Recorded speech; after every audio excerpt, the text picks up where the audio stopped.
This is the Detroit Sports Podcast Network. Detroit is the greatest! Straight up light you on fire for a Coney dog right now.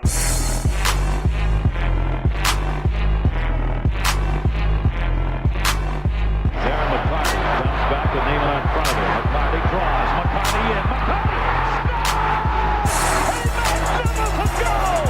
Darren McCarty!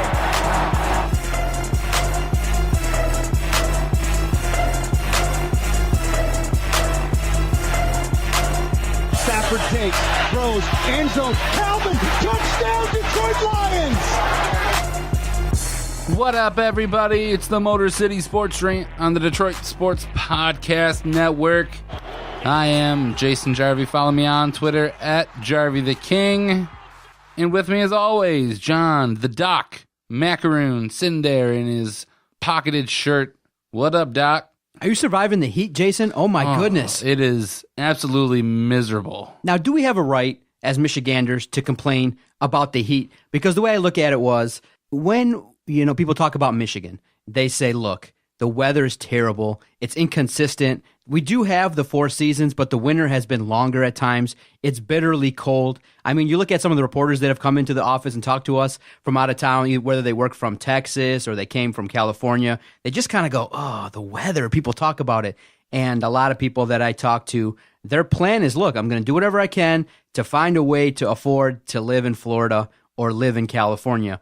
But the cost of living there is almost double than it is here. So for me, I always say, I love it. But on the weekend, oh my goodness, you go outside and it's that, that humid. It's not the heat. I like the heat. Obviously, being Middle Eastern, I like it. It's just the humidity where it just kind of feels like tough to breathe a little bit when you're breathing in hot air. So for me, over the weekend, I kind of did soak up the AC a little bit. Didn't get outside too much. But for a guy like me, I tan pretty easily. So I don't need to be out there sitting down, laying out, putting on sunscreen, or laying out by the beach. That's just not ordinarily what I like to do. What I like to do is wait till 6 o'clock when there's shade, crack open a beer, turn on the radio, and bitch and curse about the Detroit Tigers. So for me, when the weather's like this, I don't really kind of get excited and go, oh, I got to go find a beach or get out there. But do we have a right to complain about the heat? Because we don't get days like this or weekend stretches like this too often. Are we being a little bit whiny? I mean, we are being whiny because I catch myself doing it because in the winter, I'm like, oh my God, it's so goddamn cold. I can't wait until it's summer.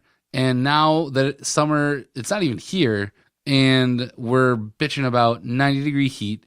And it sucks. I went out on Sunday. My niece had a softball game, and there's like, it's just sun beating down, and I feel bad for these girls because they're just out there in the heat. They're just baking. Like the coach said to come out in the middle of the game, and they're making sure these girls are hydrated. So Why? it's rough, but I think I can. I don't think there's one. I don't think you can say, oh, I prefer it to be winter, or oh, I prefer it to be summer. I think us Michiganders, I think we are truly Goldilocks people.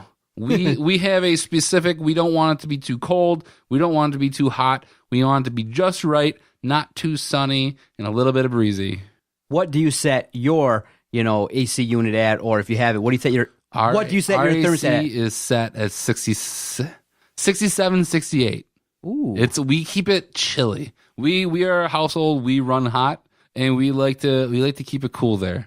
So even, in the winter, we tend to keep it around 68, 70. And wherever we go, the in-laws, they keep their house at like 75. So whenever we go in there, it's always a little sticky. No, I feel bad for the girls, my girls, in that when we go upstairs, it's obviously because I have a 2-unit home. I have a 3-unit with the basement, the living area, and the upstairs area. So upstairs is 5 degrees hotter than it is downstairs. So when they go to sleep, it's around 76, 77, but they sleep pretty good because they both got fans. But I keep it at 71 or 72, and it seems to be pretty cool in the house, but 67, ooh, that is a little bit of a chill, my friend. And I would say that if you just cranked it up to maybe 69, you probably save yourself a little bit of money. See, the issue that we run is that we keep it at 68, and it run like our house, the way it cools down, it's kind of shaped strange. Like we have a big living room that's on the opposite end of the house of what the AC is. So I think it has to work extra hard to kind of keep that going. So if we keep it at 68, it will probably dip between 67 and 68. But then you bump it up to like 69, then you're running the risk of it like going up to like 70, 71 and just kind of, fluctuating from there. So we tend to keep it on the cooler side. I know it's something, if we really had to, we'd cut it down, but we can't stand it, especially with a 4-month-old who he inherited our like clamminess that we got to keep him cool.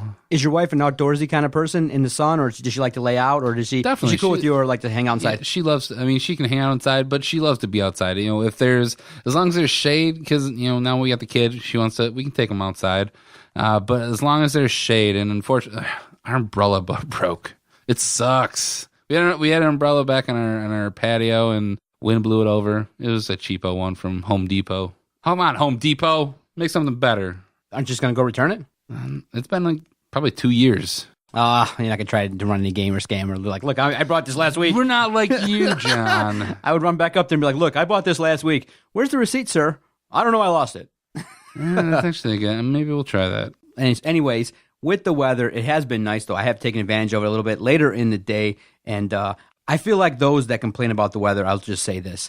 If you have an opportunity to leave and you don't want to stay in Michigan, you can find better opportunities. But I like Michigan and the way it is. Look, you can find air conditioning anywhere. You can find an opportunity to be cool. I mean, everybody has at least one person that's either living in an apartment complex or living in a place where they at least have a pool. Do you know anybody that at least has one pool that sometimes can invite you? We've taken advantage of my brother. They live in Grosse Pointe. They have the city pool, so we go with them. Exactly. And so how does it work? Like they can invite any number of guests? Yeah, like my wife babysat for them, and we would just take the kids when we were watching. We'd just slide in. We'd portray Joel and Marie Jarvie. Oh, even better. I did that at the Detroit Zoo. My sister bought a pass, and she's like, look, we got a season pass, so you want to take the girls to the zoo? And I'm not going to say what name, the account is under, but we tried, and we're like, we'd like to get in. And they're like, okay, do you have your ID? My wife is like, no, he drove. And they're like, okay, look, this one time. And it's always kind of funny when you try to do shady stuff. And you're like, dude, okay. The zoo is onto that. It's not that expensive, though. It's $80, but. It's $80, but. Versus zero. You think of how much it costs. Like, how often do you guys go to the zoo? Usually twice a year. Twice, okay. So twice a year, it might actually pay for your visit because it's like $18 to get in, anyways. That's like we got a zoo membership, and I think it was like $65, and just for one outing for the three of us, it was gonna be like $35. So 2 visits, we've already got our money back. So besides portraying Joel Jarvie, is there anything else that you do maybe on the down low that you're not supposed to in terms of taking advantage of a situation? The only thing for me is the zoo. I took advantage of my sister's pass. My wife portrayed my sister, and we took the girls to the zoo for free. And you said the zoo's onto it, so they told us us bring your ID next time. Yeah, like we'll let you in. The zoo knows that you're trying to pass around passes. That's why they ask for IDs. I remember one time we tried to go with my brother's passes, and they like, you got zoo membership? I'm like, yeah. Like, you got your ID? I'm like, no. I mean, they let me in, but. I was like, oh man, they're on me. They're gonna kick me out for good. I'm not gonna be able to go back to the zoo. But the zoo, I have a mixed relationship with the zoo. Really? What's going on? You got beef with the zoo? My beef with the zoo is that it's like always the hottest day whenever you go to the zoo. Now that we've had the membership, we got a kid. We're gonna go to the zoo a little bit more. And we went, back when it was May and it was like 60 degrees. And damn you! It was actually not that bad. But if ever you go in the summer, I swear to God, you will find that whenever you go to the zoo, it is the absolute hottest day of the year. The sun is beating down on you. It smells like poop. So, I don't know. But we've had some better experiences. We saw the bears, playing around in the water. I wouldn't mind going around playing with the bears. That'd be pretty cool. All right, sir. On this very fine podcast, we got a lot to get to. We're going to talk about Kyle Van Noy and kind of the shade that he threw at the Detroit Lions at the New England Patriots Super Bowl ring ceremony. It's always nice to see great teams, what they do. And, they had a nice festive, evening.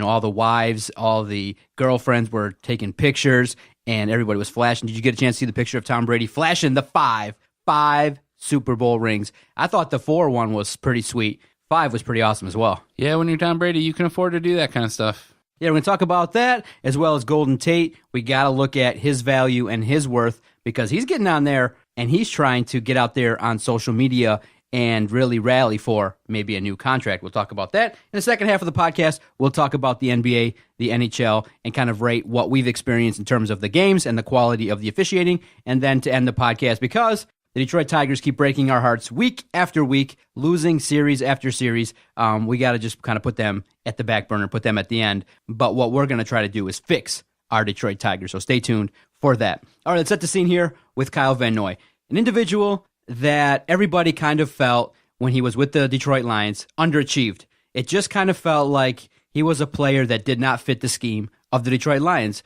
Bob Quinn wasn't going to wait around and wasn't going to see like, look, okay, this isn't going to work. They weren't going to cut him. So they decided, look, in 2016, we're going to ship you off to the New England Patriots and we're going to get a 6th-round pick for him. And in the end, he goes there and he's not horrible, but he does make more plays. He gets to now play in the playoffs. He plays around, a group of guys that are a little bit better than the quality of athletes with the Detroit Lions. Not significantly better because most people will recognize that with the New England Patriots, their strength lies in Tom Brady and that offense. But still, Bill Belichick is widely regarded as a defensive genius and a guy that will at least get the most out of the talent that's there. So he wins a ring, goes out there, and for the most part, when people have talked to him, Jason, he's been like pretty cordial. Like, look, it was, he acknowledged it wasn't the best fit. They traded me. This is much better. So then, you go now, fast forward to the ceremonies, and he goes out there on Instagram via social media and his own Instagram account, and he takes a picture with the ring with his lovely wife, and he goes out there and is like hashtagging up the world. Hashtag haters gonna hate, hashtag traded for a 6th-round pick. For me, I kind of like it. I go, you know what? You traded me. You valued me as a 6th-round pick. Please, you go out there. Here's my ring. Here's a little bit of kind of retribution for what you did to me, in that he kind of probably felt like the Lions didn't do enough for him in terms of maybe tailoring a scheme that would also get the best out of his skills. But for those that oppose him, some would say, well, you know what? Why are you going to come back and throw shade at your former organization when they, in essence, they didn't trade you to the Browns? They traded you to the number 1 team in the league. Yeah, they traded you to the best team in the league with the best chance to win the Super Bowl. What do you make of it? Would you do something like that? Are you vengeful at all? If a situation comes about and you get ahead, do you go back and be like, "Bam, sucker! Here's what I got"? I think if I was in this situation, and this is how I'm taking this, is that I think Kyle Van Noy is actually kind of thankful of the Lions that they traded him to the Patriots. I mean, yeah, they traded him for a 6th-round pick, but they traded him to a great team. So, I mean, there wasn't anything like, oh, screw you, Lions. It's just he put hashtag Lions, and it was kind of just a shout out saying, hey, this is where I was brought up, and they traded me to a really good team that got me a Super Bowl ring. Because I mean, he wasn't the reason that they won the Super Bowl. I mean, I'm looking at his stats while he was in New England. In the regular season, he only played 7 games. He didn't even start them all. He only started 2 of those games. He had an interception, had 9 tackles. In the playoffs, didn't start any of those games.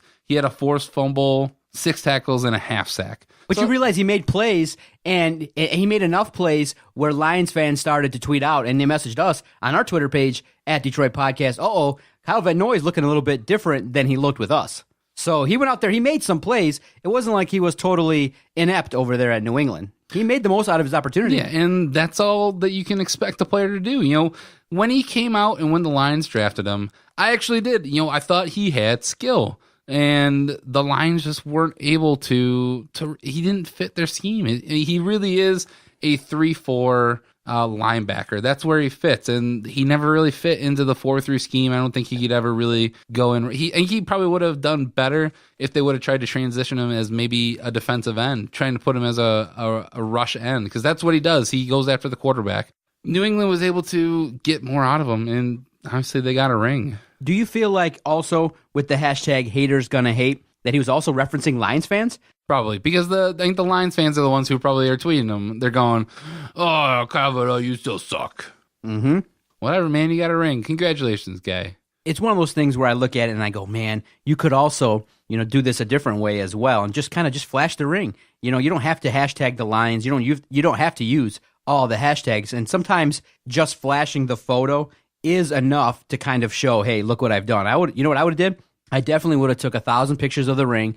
For me, in those situations when I'm going to start throwing shade, I like to do it a little bit more subliminally and kind of be a little bit passive aggressive, where people can kind of get a sense or hint at what I'm saying. So I would put, never thought in a million years that I would win this. I thought I was cursed. I would have said some stuff like that, or I would have been like, I never thought I'd get a playoff win in several years, or stuff like that, so people would kind of recognize I'm referencing the lines. And then when someone comes to me and asks and goes, hey, what do you mean by all this? I'm like, no, I'm just super blessed and thankful that I got an opportunity to win. And that's why I think Calvin is probably a little bit classier person than you. Yeah, I'm more passive aggressive. But hey, I believe that, look, athletes have egos, and this is what allows these athletes to get to this level. There's no way that a guy like Kyle Van Noy can even sustain himself in the league without some sense of ego and some sense of pride.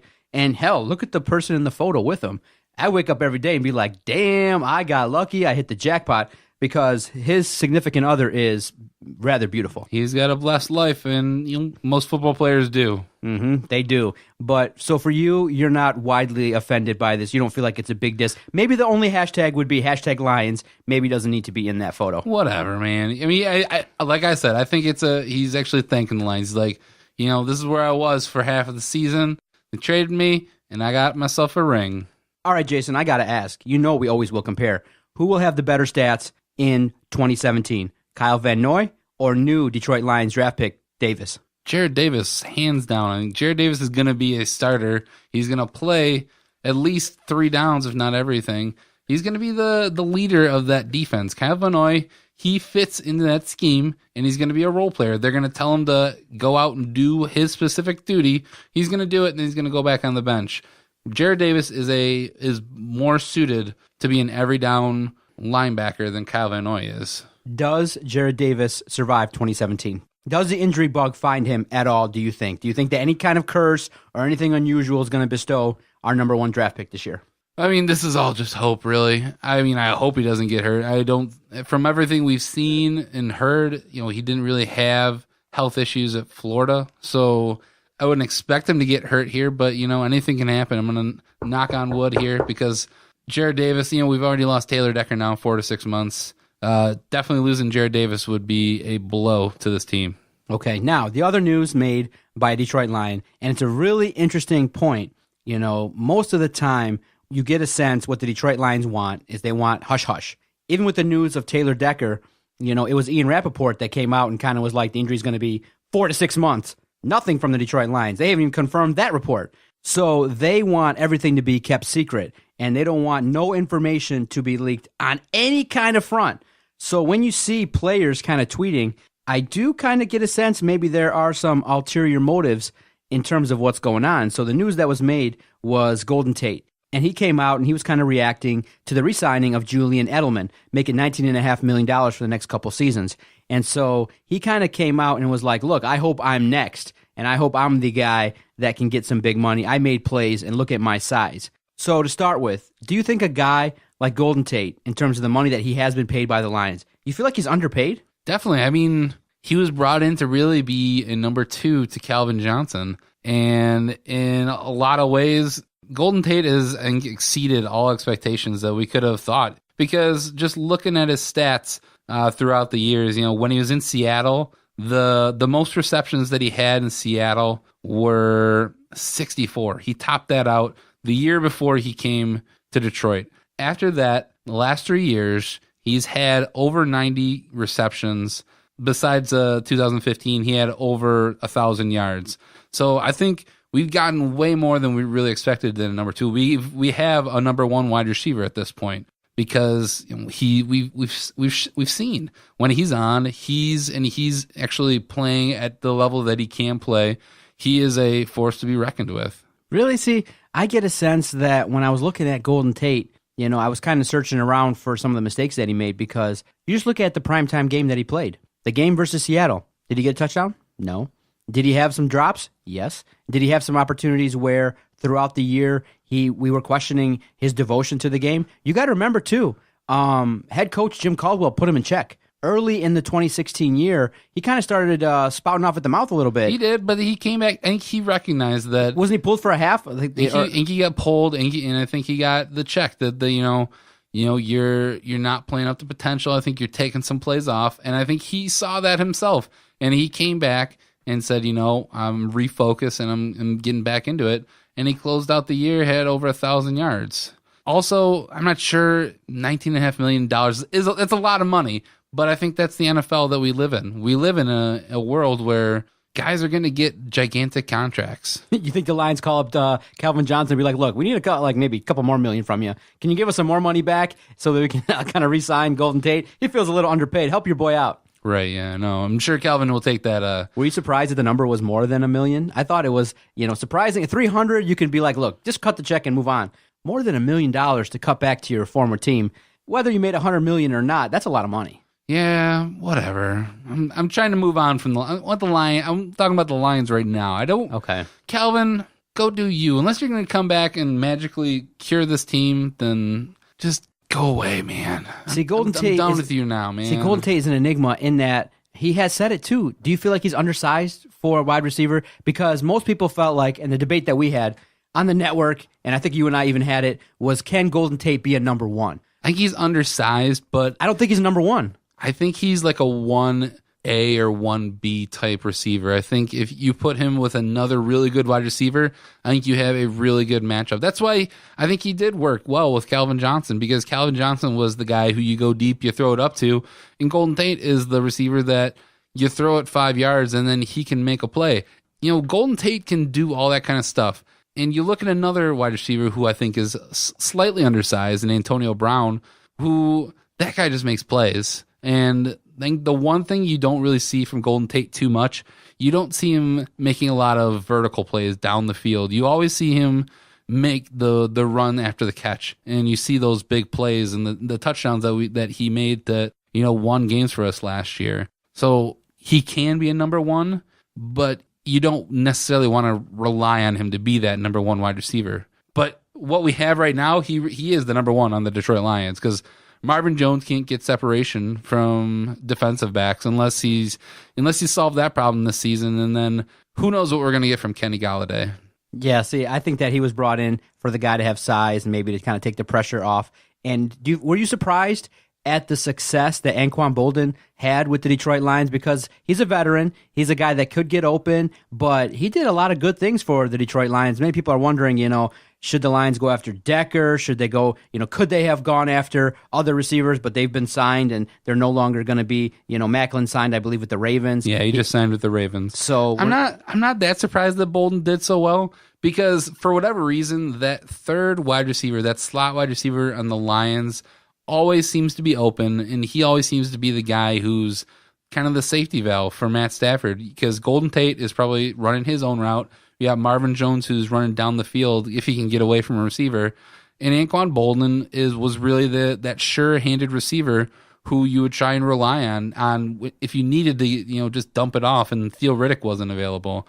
Anquan Boldin probably actually was playing the role of what Eric Ebron should be playing on this team. Eric Ebron was probably brought in to be the safety valve for Matt Stafford. He's supposed to be the guy who can go over the middle, make the catches, and he hasn't been able to do that in his career yet.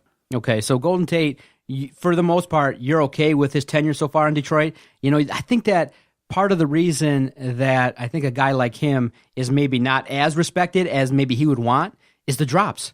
There are situations where I guess people are making excuses for Matthew Stafford in terms of why there has not been any playoff success or no playoff wins with this group of talent. And many people will say, look, Stafford throws the ball to the guys. They were dropping them. With the combination of him, Jones, Eric Ebron in the game versus Seattle, they had no touchdowns.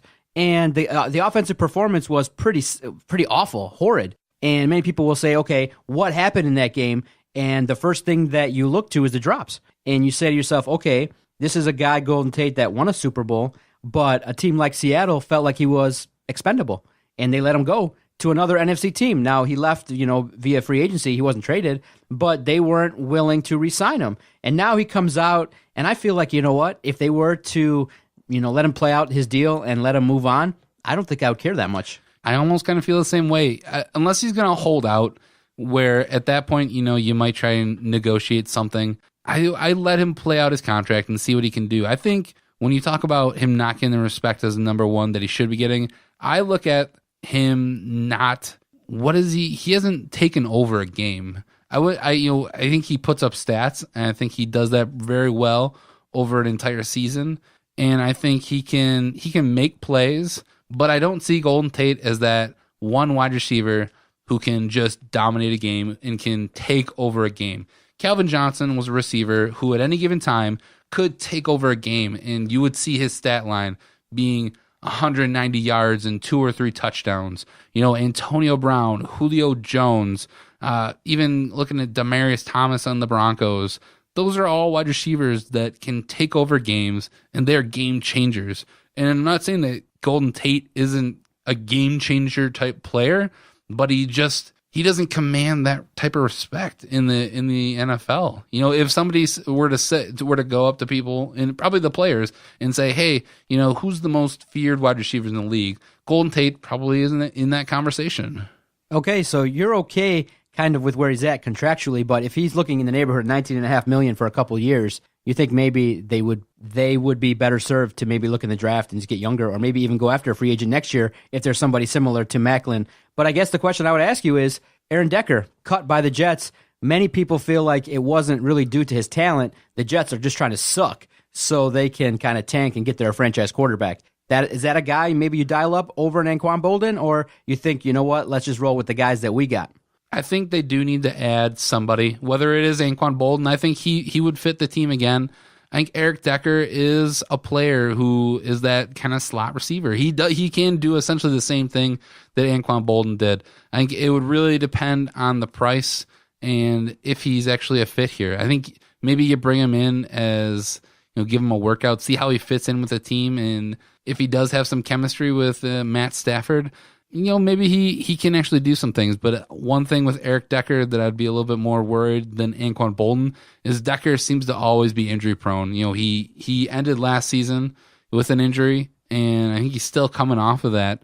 So I'm not sure how much you're going to get out of him. So if you're going to get a veteran presence wide receiver to come in here, I want somebody who's going to be here for 16 games and maybe even more if you're talking about a playoff game. If you go to our Twitter page at Detroit Podcast, daily polls, great insights, great sports debates happen there all the time. I really feel like it's the most interactive Twitter page in the Metro Detroit area. You can follow Jason at Jarvie the King. Early results, and I think it's probably going to shake out this way. I put up the question, is Golden Tate underpaid? Early voting, 60% of our followers say, hell no, he's not underpaid.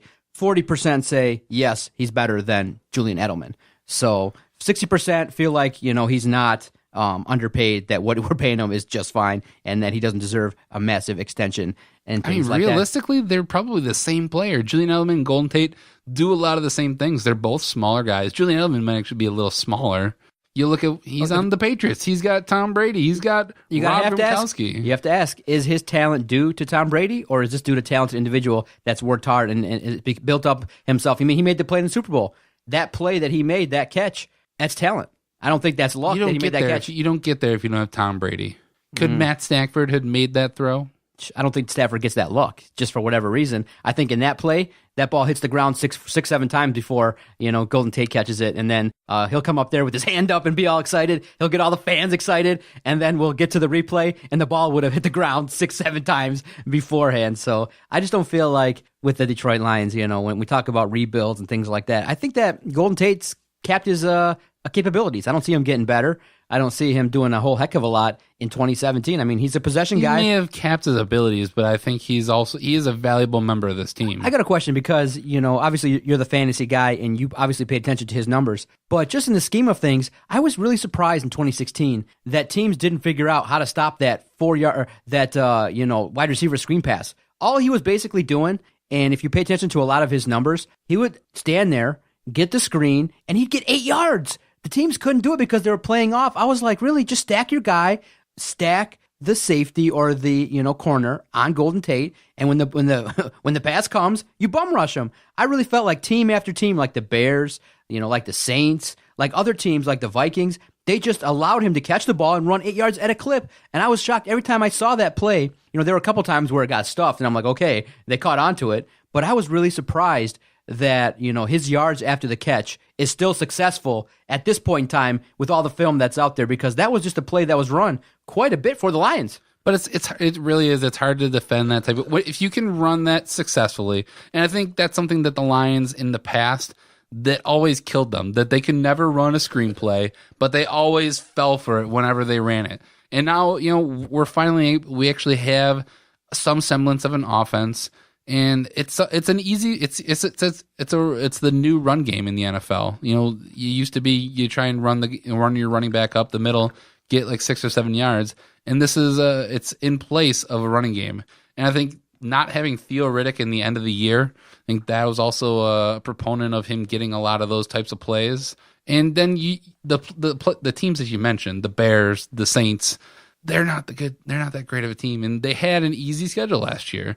So if they're playing better defenses, it's probably going to be taken away a little bit more. Okay, so final thing is, you say that you could agree with the argument that Golden Tate is overrated and that he probably is not underpaid, and that there's a situation where, if we can keep him for the right price, he's worth extending. But at the same time, him coming out potentially and kind of campaigning for it is maybe not the best look. He could be overrated, but I think he's definitely exceeded his value of what the contract that he signed initially. I have a hard time agreeing with players, who have signed contracts who want a gigantic extension before they're supposed to get back, but before their next contract is up. I have a hard time really supporting them.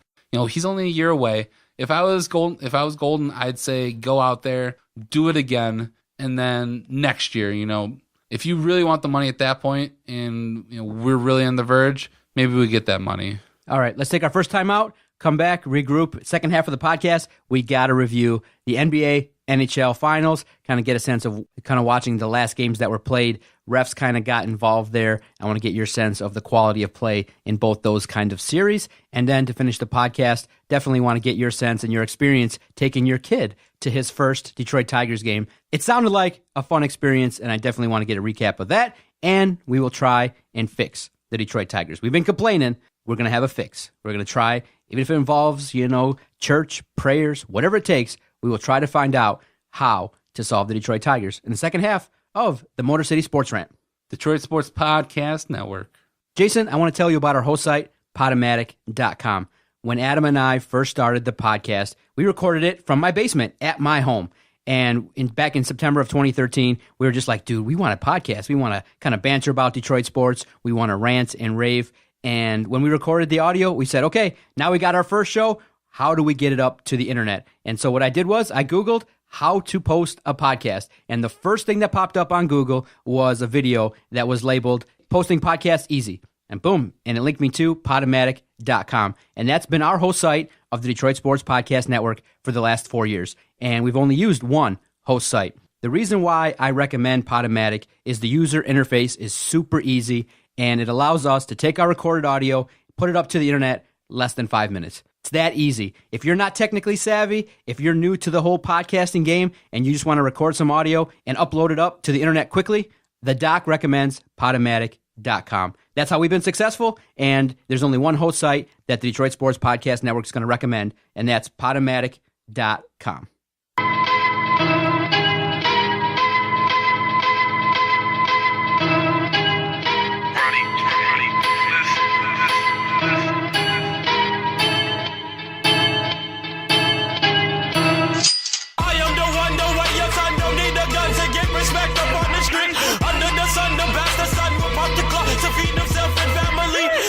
Motor City Sports Rant, Detroit Sports Podcast Network.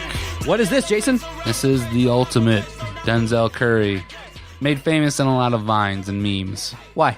It's just, it's that whenever that beat drops, something, always happens in one of those vines. It's whether it's funny or something crazy happens. It's look up like ultimate vines, and you'll probably find some amusing stuff. Okay, not bad. Not a bad beat at all. Definitely got me riled up. If I was going to slack for just a little bit or if my energy dipped, boom, play the ultimate and feeling good, feeling excited. So, Jason, man, I definitely have been invested a little bit in the NBA Finals, a little bit more than the NHL. I watched games 5 and 6. That's it of the series in the NHL. And I think you and I are in agreement that I kind of was left wondering, why is Sidney Crosby being considered the best player in the world? He's just kind of ordinary, kind of going around. There are other players that were doing a lot more. The quality of play in games 5 and 6, it was okay. But back in the heyday with the Wings or the Rangers, or hell, even, back in the day when Edmonton or teams like, Chicago played a lot better brand of hockey. And I especially in game 6, the closing game, I left going, this series kind of sucked. And especially for the mistake that was made really cost the Predators. I mean, come on, ref. I know the rule is if you're not in position, you got to blow it right away. But in that situation, everybody across the board saw it. The goal stood. It was a goal, and he just got out of position, and it cost the Predators, and they ended up losing late on a Pittsburgh goal, and they ended up with an empty netter, so they won their Stanley Cup back-to-back. So that also hurts the Red Wings, too, because they were the Red Wings, the last team to go back-to-back. So now, the conversation is going to be about the Pittsburgh Penguins, and for me, I'm not a fan of them at all. I wasn't really a fan of Sidney Crosby and what he did to PK Subban, and I felt like, okay, all of that combined, you made Sidney Crosby the Conn Smythe Trophy winner? I was like, I don't think so. You give it to him because of the Conn Smythe is supposed to be the entire playoffs, not just the finals. So, he did. I think he was one of the leading point scorers, if not the leading point scorer in the NHL playoffs. No thanks. I don't like Sidney Crosby, but I'm okay with this Penguins win because Sidney Crosby he wasn't the difference maker in these finals. It was a bunch of role players. And, like you said, this Stanley Cup Finals was underwhelming. It wasn't really close. It was never really close. Look at the scores. Game 1, Penguins 5-3. Game 2, Penguins 4-1. Game 3, Predators 5-1. Game 4, Predators 4-1. Game 5, Penguins 6-0. And then the ultimate game, Penguins 2-0. It was always, it always seemed like the Penguins were just doing enough to get by in these games. The Predators were never able to really latch on to anything unless they were at home. And watching that game yesterday, it really didn't seem like the Penguins were dominating the Predators. What it looked like to me is that they were doing just enough to not lose the game. And it was going to take a weird bounce for them to break it open, because it seemed like the Predators were getting all the shots.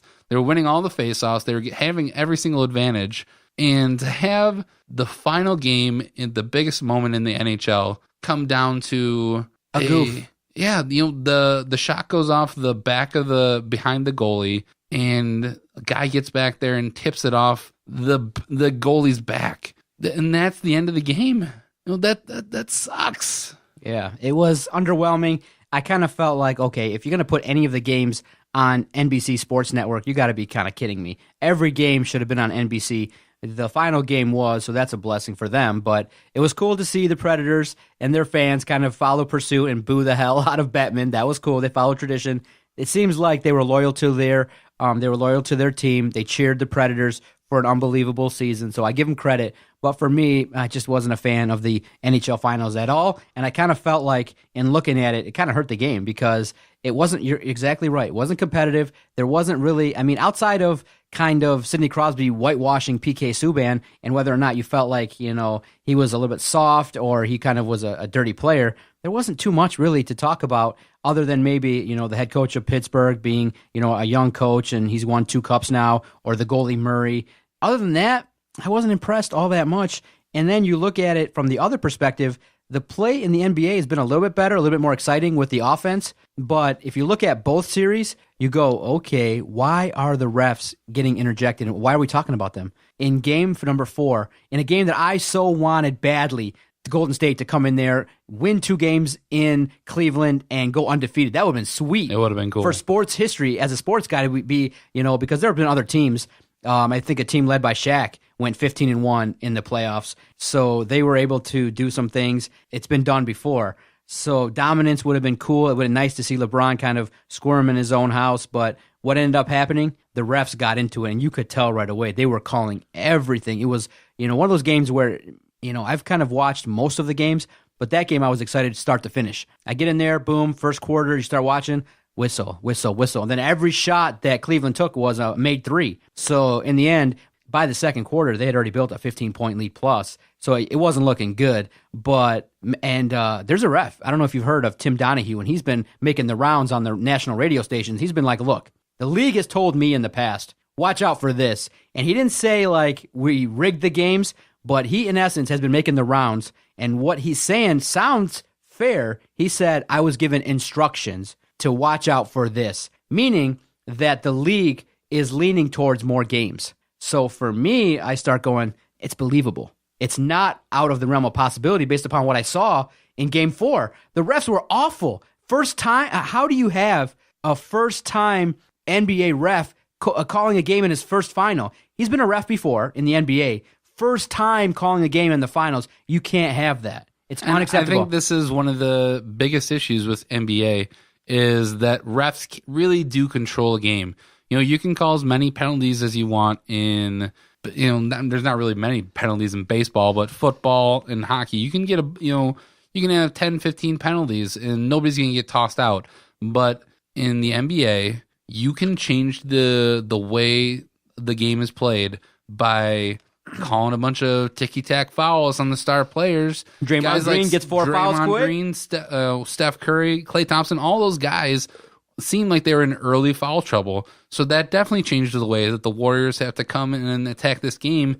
And you don't get the real Warriors against the Cavs. You're worrying now about fouling guys out, and are they they can't defend the way that they would normally defend.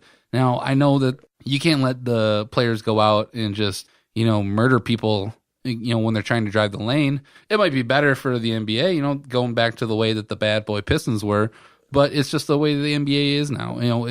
I think they need to do something about the whole 5 fouls fouled out. I think 6. Either need to make it more, make it even a couple more. Maybe give them 7 fouls, just because in the NBA 7 fouls. Whatever, man. I want to see the best players. If Draymond Green isn't going to be out on the floor, what's the point? It's not really the Cavs versus the Warriors anymore. It's the Cavs versus some semblance of a Warriors team. Yeah, see, it's one of those things where going into Game 5, do you think the refs are going to be part of the story? Do you think it's a clean game that's is it going to be offensive? Are they going to let the players play and let the players determine who's going to win this series? I think early on, you're probably going to tell within the first 6 to 8 minutes of this game of how it's going to go, because I think Cleveland is going to do the exact same thing. They're going to come out, they're going to be chippy, and if Golden State gets a little riled up, if they get a couple fouls, then they're definitely going to be a part of this game. I like some of the pundits and what they've said, too, in terms of the series. Whoever makes the most threes, win the game, period. I mean, look at Cleveland, what they did, epic numbers in terms of the number of made threes in game number 4. So you look at it and you say, okay, can the big 3 for the Golden State Warriors come into play?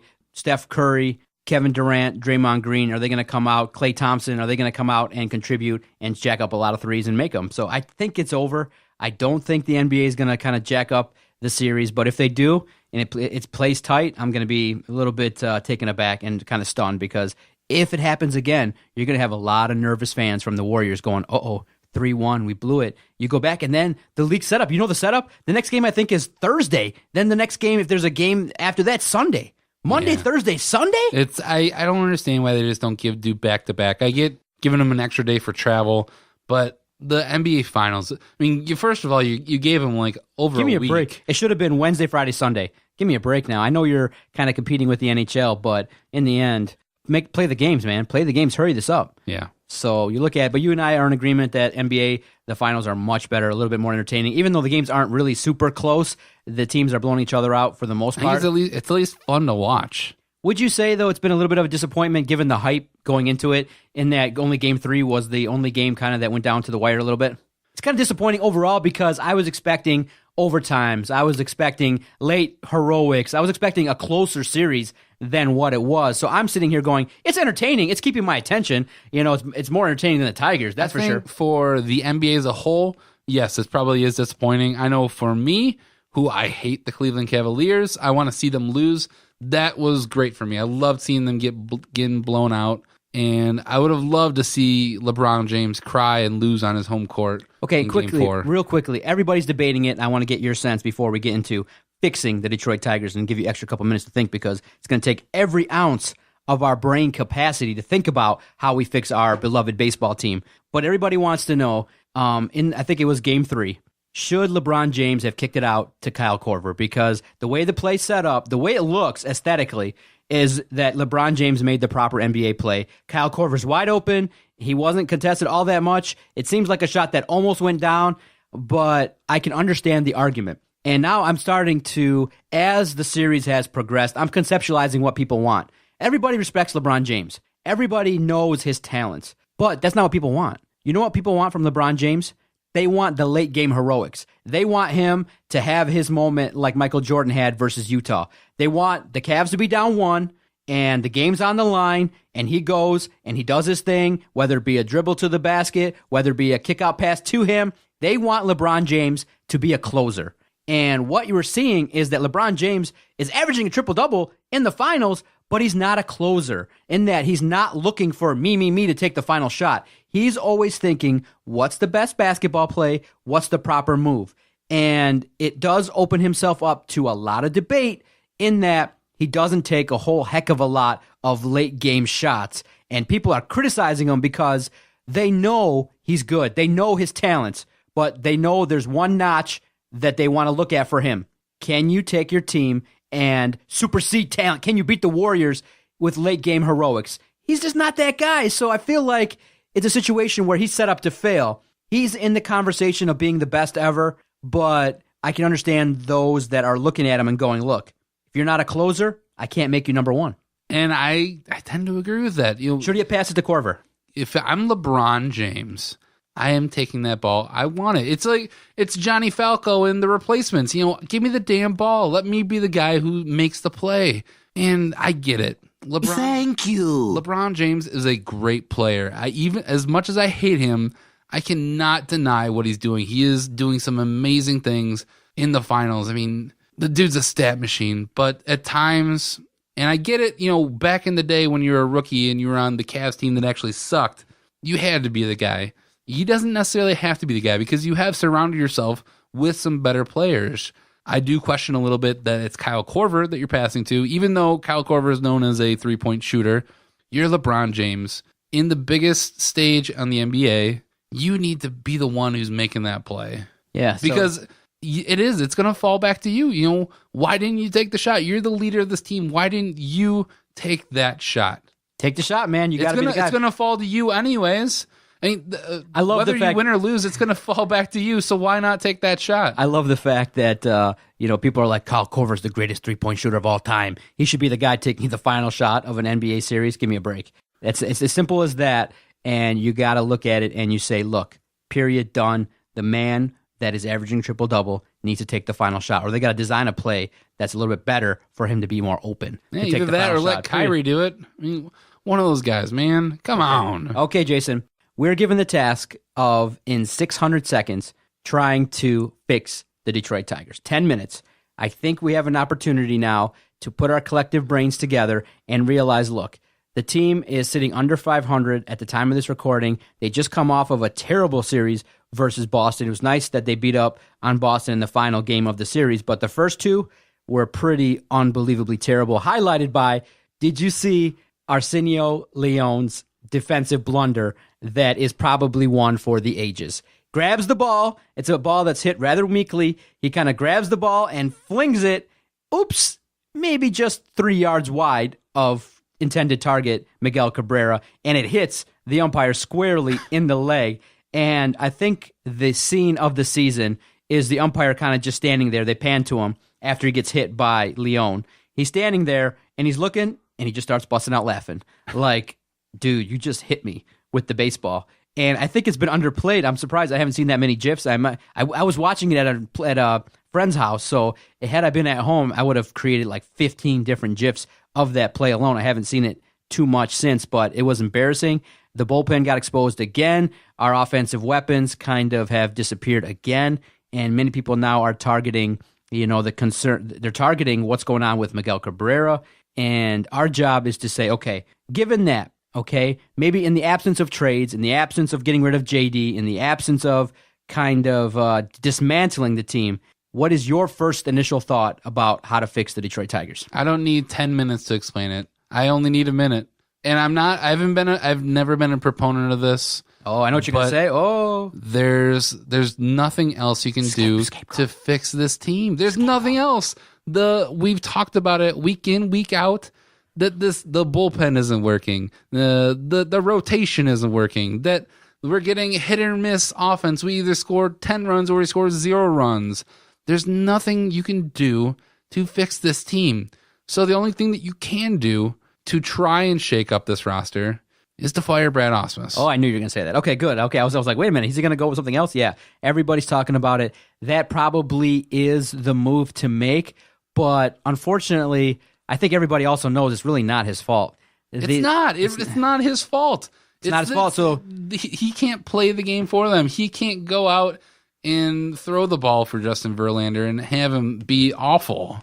So you think that's the move in that, okay, so then naturally speaking, you think Lloyd McClendon is going to come in? Because the only other option people have said is, you know what, blast out Brad Ausmus and let Jim Leyland come back and do this. But I felt like, to me, my gut tells me Jim Leyland can't fix this. Jim Leyland's not that great of a manager at this point in time in his career. You think Jim Leyland comes in off the scrap heap and comes in off retirement and fixes this? I think that would be the only thing that I would see Leyland coming in and maybe giving a little bit of a boost. That's the only known commodity with this team. Now, I think whether it's Lloyd McClendon, whether it's Omar Vizquel, I think you got to give one of those guys, and you give one of those guys a shot, because even if you bring in Leyland for the rest of the season, I don't think he wants to do it to continue to keep going on.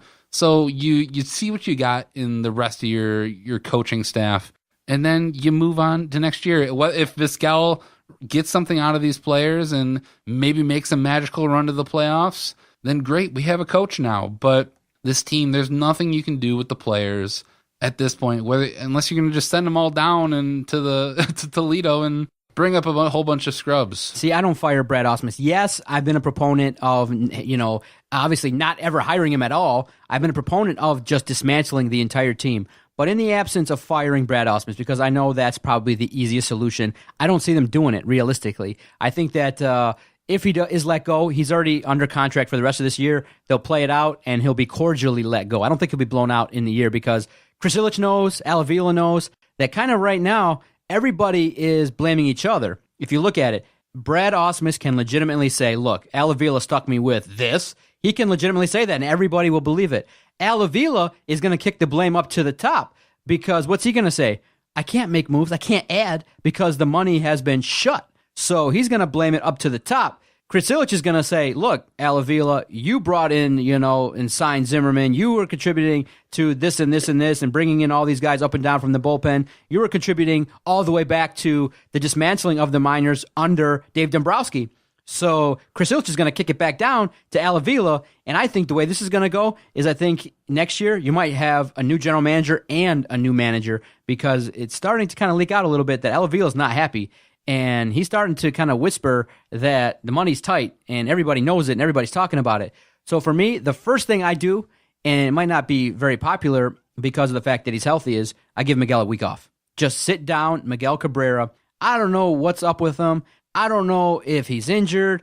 I don't know what's going on. But when you look at his OPS, you look at his batting average, hasn't hit a home run in over 30 games. I say to myself, that's a guy that's got to stir the drink, and he's not hitting. Upton is doing amazing. JD Martinez is doing amazing. Victor's okay, but Nick Castellanos, after flinging the bat against the dugout and banging Miguel Cabrera, has kind of raked a little bit more. So now you got to hit on kind of what else is going on with this offense. Miguel Cabrera needs a week off. You give him a week off, let him rest, let him regroup.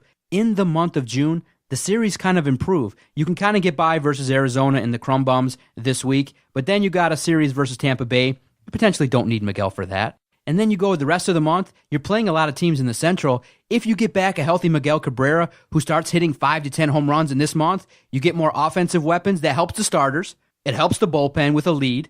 And then you say to yourself, okay. And then I think the other thing that you do is you got to find a way to work with Justin Verlander to get through innings with 15 pitches or less.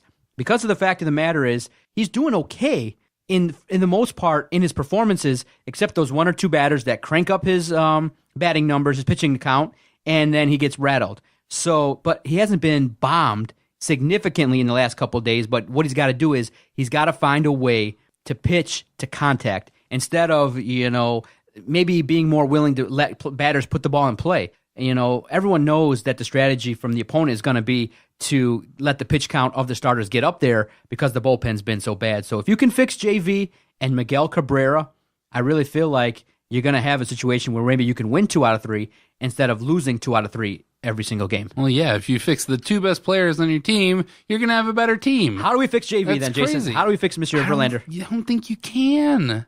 I honestly don't think there's a way. Justin Verlander, Here's a key stat. He's had a history of being reluctant to taking advice from people. Now, I want to make sure that I get it right, but I think there's a stat that measures how many times a batter swings in the percentage and misses. Last year, it was at 12%, where every time that Justin Verlander, there would be a swing and miss percentage, it would be 12% of the batters would swing and miss. This year, it's down to 8%. Batters are hitting the ball, they're fouling it off, so he's not getting a lot of swing and misses. So it's not a good stat. It's a situation that kind of leads to you to believe that he's getting a little bit older, that his stuff is now a little bit more hittable, and Justin Verlander has to improve. He has to be the leader of this team. He did it last year. So in his performances, unfortunately, this is it. This is go time. So if you fix JV and you fix Miguel Cabrera, I really think that, if Miguel Cabrera comes back, if you just fix him, more importantly than JV, you have other guys coming up. I mean, I really like what Buck Farmer has done. He's kind of come up and shown a couple of things. Now, maybe you could say it's against garbage opponents, but when you come up and your second go round, you're not giving up a lot of runs. It's a little bit impressive. You look at it and you say maybe there's a right mix of bringing up Chad Bell and sending back down Leon. Maybe you could say we'll lean on Shane Green and Alex Wilson, even though he struggled a little bit. Justin Wilson has been okay. You got to get to the bullpen with a lead because if the bullpen gets the game with the game tied or you're down a run, it's not likely that the likes of the guys that they have are going to keep the game in check. I think they are a much better bullpen when they have a lead. Right. Yeah. And I agree. If you're able to fix Miguel Cabrera, if he's able to start kicking it up a notch, then we're going to have a better offense. I actually wouldn't be as worried about JV because he has tended to fix it himself. When he fixes it, that's the other question. I think if there is a pitcher that you really want to look at and try and fix for your future, you got to look at Michael Fulmer. He's been roughed up these last couple outings, and there's been talk that he's actually tipping pitches. People are just getting more contact on him. So I think Michael Fulmer is the guy that you should probably focus on at this point because he's a guy who he is going to be your ace starting next season because I think JV is going to be another year older and Michael Fulmer is going to have to take on more responsibility for this team. So if you can get him up to that all-star level, that ace level right now, then you have another pitcher who can go deep into games and give the bullpen. Hopefully they only have they're only down by a run or maybe 2 if we have support from the offense. Okay, do you see a better week than the one that we just had? Because if I'm looking at it, the Tigers are averaging 6 to 7 games a week. They're only winning 2 or 3 of them. They're going about 3 and 4 every single week. And it makes sometimes they're 4 and 3. Sometimes they've had good weeks, but on average they're only winning 3 games a week. Yeah, that's what we see. They're 500 ball club. They're a roller coaster. Some weeks they're going to win 4. Some weeks they're going to win 3. Some weeks they're going to win 5. Other weeks they're only going to win 2. It's going to go up and down, and it's all going to come down to the end of the season. I feel pretty good. I feel like fixing Miguel Cabrera and fixing JV will help the Tigers. We went super easy button for this. Fix JV, fix Miguel, fire Brad Ausmus. The problems are solved for the Tigers. See, now the question is many people are talking about it in that Justin Upton has been a guy that's been resurgent, and maybe the best thing for him will be to opt out and get that big money elsewhere. and many people are starting to realize and get angry that JD is going to be let go maybe for nothing because of the fact you paid Jay Upton, because of the fact you paid Zimmerman, Miguel, and JV's contract. So many people are starting to worry and panic that, the time's up, the gig is up. Trade whatever you can. Yeah, everyone knows it. It's coming. Do it. I heard on local radio today, and we'll close with this. Do you start shopping JD right now? Absolutely. If you can get put his name out there, if you can get a bunch for him, then I think if you can maximize him right now, you might be able to get a little early on the sweepstakes. Maybe you'll get a little bit more for him. But if we lose him for nothing, then it'll be the end for the Tigers. Al Avila will be gone. Brad Ausmus will be gone. And I think Chris Elledge might even just want to sell the Tigers at that point, too. Real quickly, Sir Jacob got his taste of Comerica Park for the first time, got a little certificate. How did Sir Jacob enjoy the game where the Tigers got their ass handed to him? Well, it was fun to go out there. It was really cool. We got there, and it was a good humanity moment for us because we went. And it was one of those days that was just super sunny, no clouds. Thursday, 1 o'clock, right? It was a beautiful day. What's the crowd like in a game like that? There was people there. It wasn't like packed, but People got jobs. There's still a good number of people there. So we got there. Our seats were directly in the sun, and with a 4-month-old, you can't keep him in there. We had a hat for him, but you're not going to keep him in direct sunlight. So like we went down, we sat in our seats for a couple minutes, took some pictures.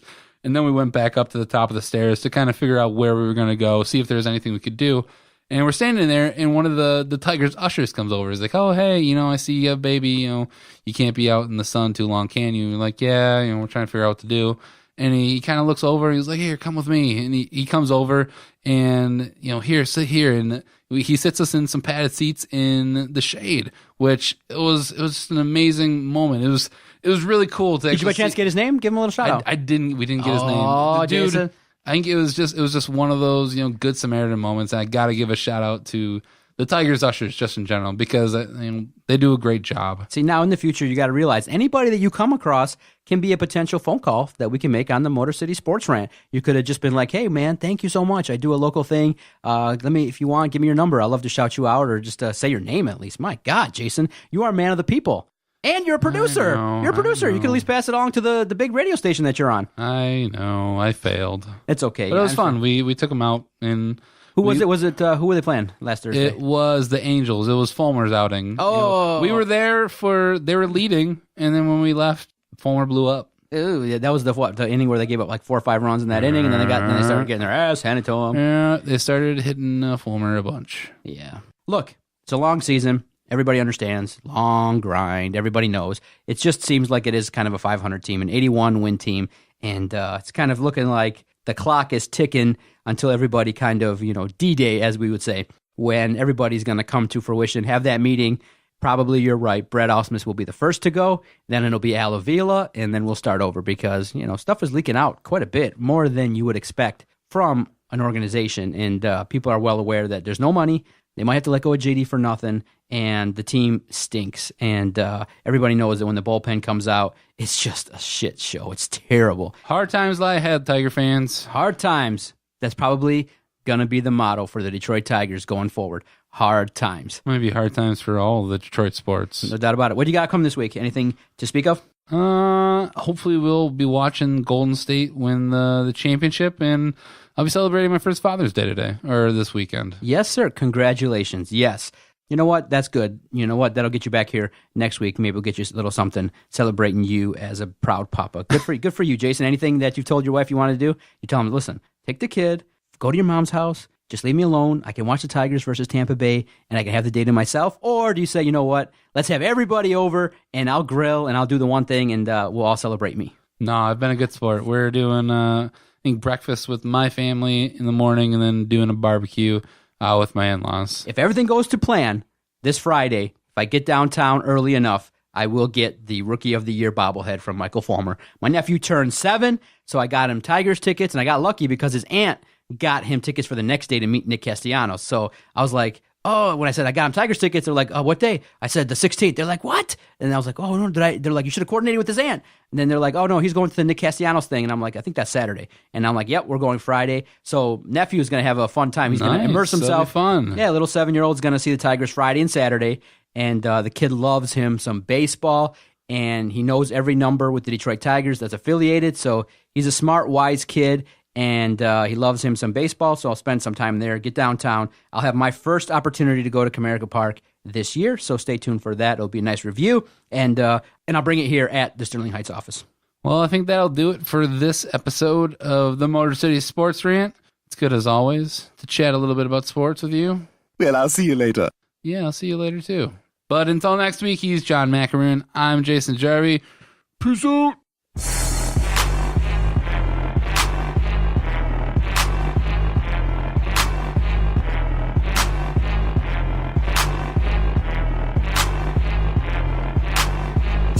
Okay, night, idiot.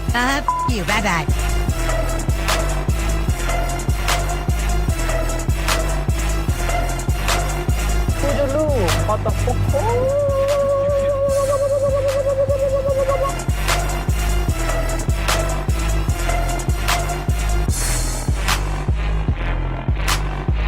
Good day, sir. I said good day.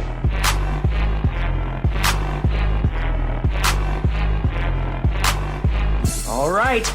Take care now. Bye-bye then. Loser.